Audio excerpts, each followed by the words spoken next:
আসসালামু আলাইকুম। Cosmos travel নিউজে সবাইকে স্বাগতম। গত 12ই মে 2026-এ বাংলাদেশ ব্যাংক একটি নতুন সার্কুলার ঘোষণা করেছেন এবং এই সার্কুলারটিতে বলা হয়েছে আমরা যখন বিভিন্ন দেশে ভিসা আবেদন প্রক্রিয়া সম্পূর্ণ করি তখন আমরা সেখানে ব্যাংক স্টেটমেন্ট এবং ব্যাংক সলভেন্সি অ্যাটাচ করে দিই এবং এই ব্যাংক সলভেন্সি এবং ব্যাংক স্টেটমেন্টটি যাচাই বাছাই করার জন্য বিভিন্ন অ্যাম্বাসি তাদের অনেক বেগ পেতে হয় এবং অনেক সময় লেগে যায়।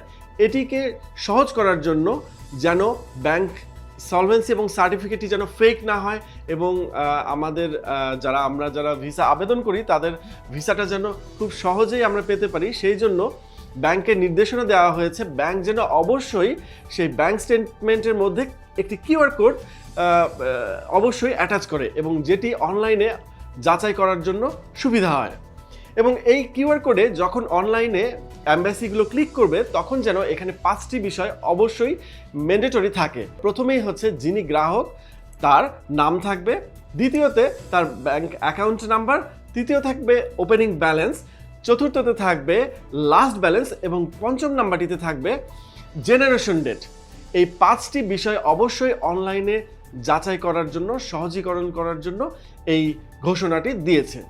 এবং যখন এই ঘোষণাটি এই সার্কুলারটি দিল অর্থাৎ এই 12ই মে থেকে 90 দিনের মধ্যে অবশ্যই ব্যাংকগুলোকে এই শর্ত মেনে চলতে হবে এবং বাংলাদেশ আইনবিধির 1991-এর 45 ধারায় এটি বাধ্যতামূলক ব্যাংকগুলোকে মেনে চলতে হবে।